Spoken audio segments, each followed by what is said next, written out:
Il aurait pu être professeur, mais il a choisi de devenir résistant. Son nom, Ernest Ouandié. Son destin, mourir debout.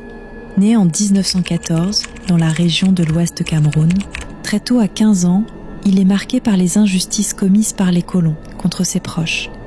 Diplôme de moniteur indigène en poche, il devient instituteur à Edéa. Puis il adhère au premier parti politique du Cameroun, l'UPC, créé le 10 avril 1948, dirigé par le charismatique Oumniobé. Septembre 1952. Deuxième congrès de l'UPC, à Ezeka, Ernest Ouandié est élu vice-président chargé de l'organisation. On lui confie la presse, notamment La Voix du Cameroun. 25 mai 1955.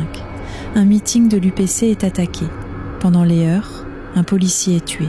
La réaction coloniale est brutale. Plus de 5000 morts, 617 prisonniers. L'UPC et ses annexes sont dissous. Les leaders, recherchés partout au Cameroun. Alors il disparaît, pas pour fuir, mais pour résister. Dans les collines de l'Ouest, dans les forêts du Mbam, dans l'ombre, pendant plus de 10 ans, il mène la guerre du maquis. Pas d'armes lourdes, juste des idées. Et une foi inébranlable. Les soldats le traquent, les radios l'ignorent. Mais dans le maquis, on murmure, Ouandié est toujours vivant. Il change de refuge, de complice. Il devient une légende, un fantôme insaisissable. Mais à force de fatigue et de trahison, la résistance s'essouffle.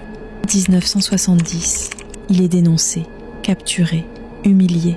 15 janvier 1971, il est exécuté devant des élèves, dans une école primaire.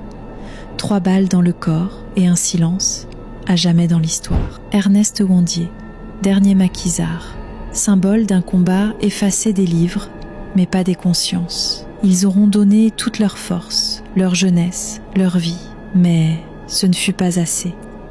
Leurs corps sont tombés, leurs voix réduites au silence, mais leurs idées n'ont jamais été enterrées, parce qu'on peut tuer un homme, mais pas ses rêves.